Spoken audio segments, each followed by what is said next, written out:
इस वक्त मैं मौजूद हूँ कोर्ट परिसर में और हमारे साथ मौजूद हैं ज्योति आनंद जी, जो कि एक पेशे से अधिवक्ता हैं। और अभी आप कुछ दिन पहले देखे होंगे कि ज्योत्सना केरकेटा जो आदिवासी नेत्री है, वो द फॉलोअप के मंच से कुछ अभद्र भाषा का प्रयोग किए थे और उनका ऊपर कार्रवाई, उनका जो उस भाषा को विरोध करते हुए मैम ने साइबर थाना में एफआईआर दर्ज करवाए हैं और इनसे कुछ केस के जानकारी लेते हैं। तो सबसे पहले जोहार आपको। जी, आपके चैनल के माध्यम से सभी दर्शकों को मेरा जोहार, प्रणाम, नमस्कार।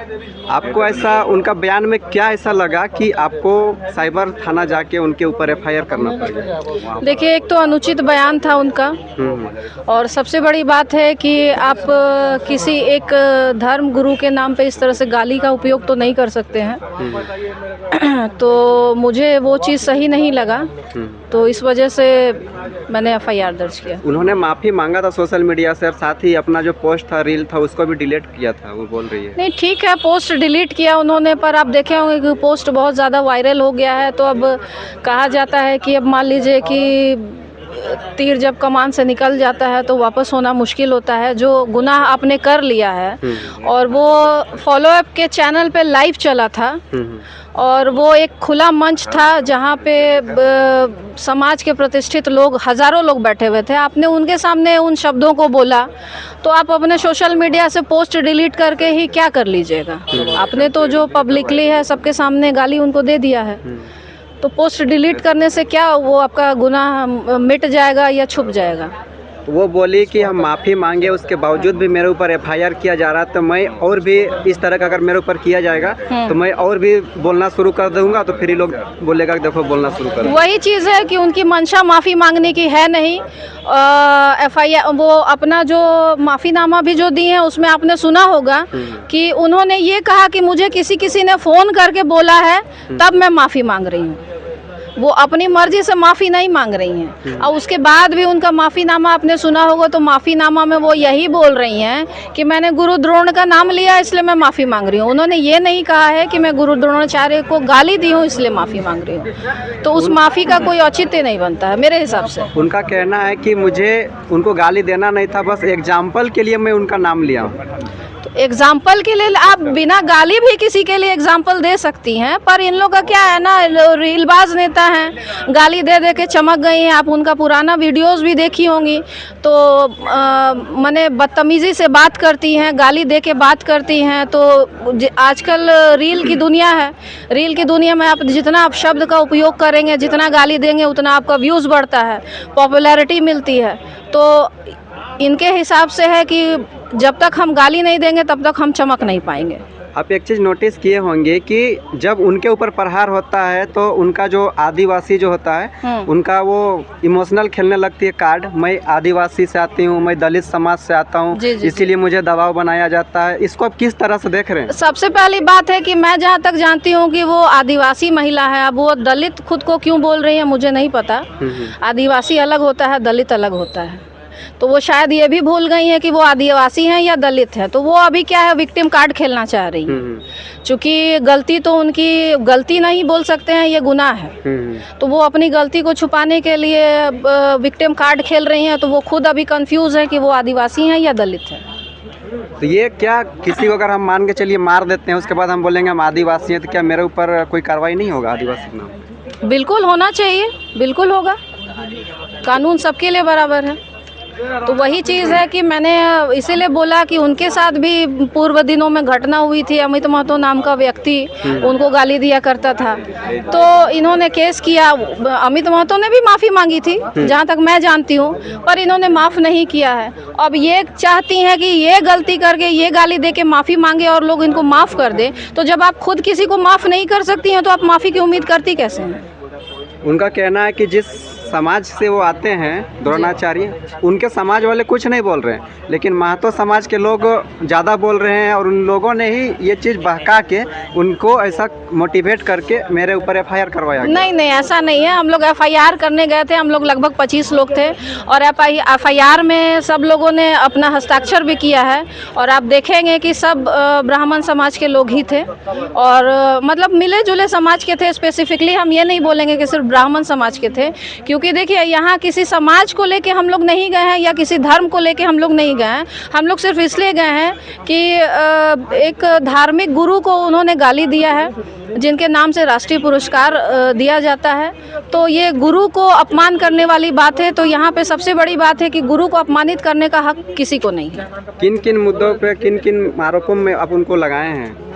मैंने यही आरोप लगाया है कि उन्होंने गुरु द्रोणाचार्य को गाली दिया है खुले मंच से, जिसके वजह से वो किसी समुदाय को भड़काना चाह रही हैं।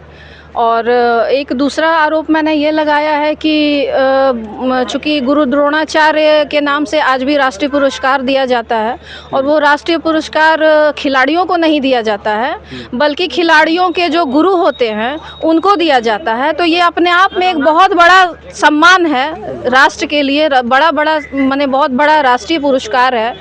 तो आप खुद एथलीट्स हैं, जैसा मैं जानती हूँ, तो आपको खुद सोच समझ के बोलना चाहिए कि आप किसके बारे में बोल रही हैं। तो इसका मतलब है कि आपको राष्ट्र के प्रति भी कोई सम्मान नहीं है। तो ये तो देशद्रोह के श्रेणी में आता है।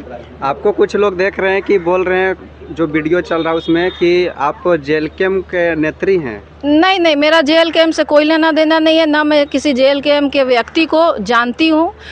मेरा चूँकि मैंने बोला कि मुझे उनका स्टेटमेंट सही नहीं लगा, और मुझे ज्योत्सना केरकेट्टा से कोई मतलब नहीं है, ना किसी विशेष समुदाय से मुझे कोई मतलब है। मुझे बस उनके गलत शब्दों पे ऐतराज़ रहा। तो अगर ज्योत्सना केरकेट्टा के जगह पे कोई और भी तीसरा, चौथा, पांचवा कोई भी व्यक्ति रहता तो मैं यही स्टेप उठाती।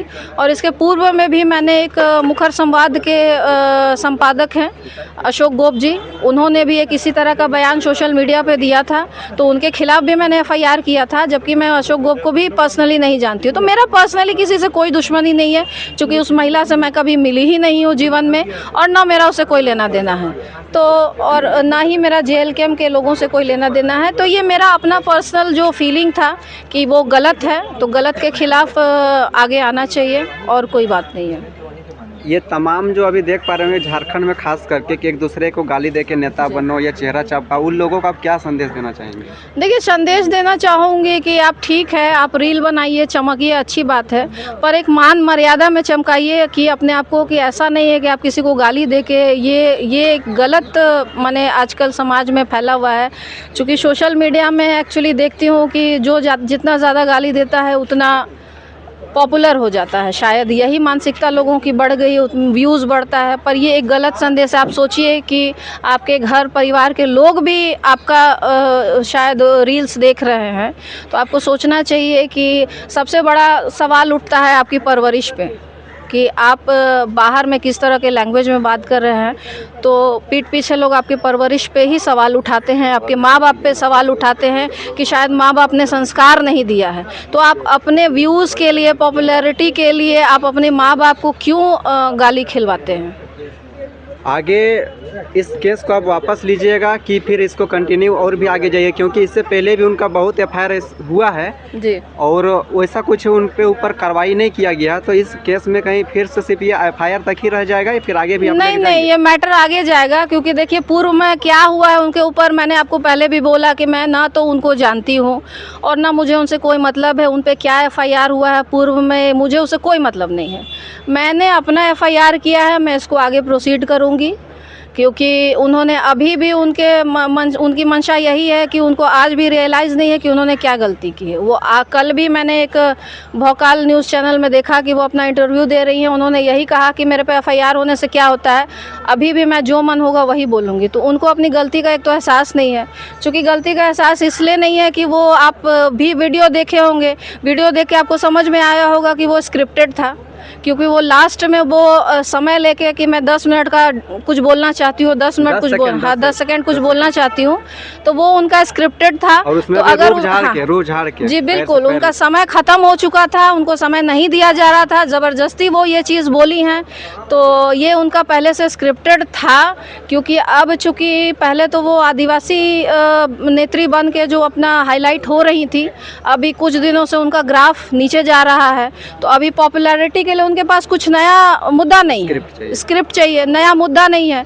तो वो नया मुद्दा लेके मार्केट में उतर रही है कि अब शायद इससे मुझे पॉपुलैरिटी मिलेगी, तो वो ये इनकी गलती है। चलिए, टाइम देने के लिए बहुत बहुत धन्यवाद।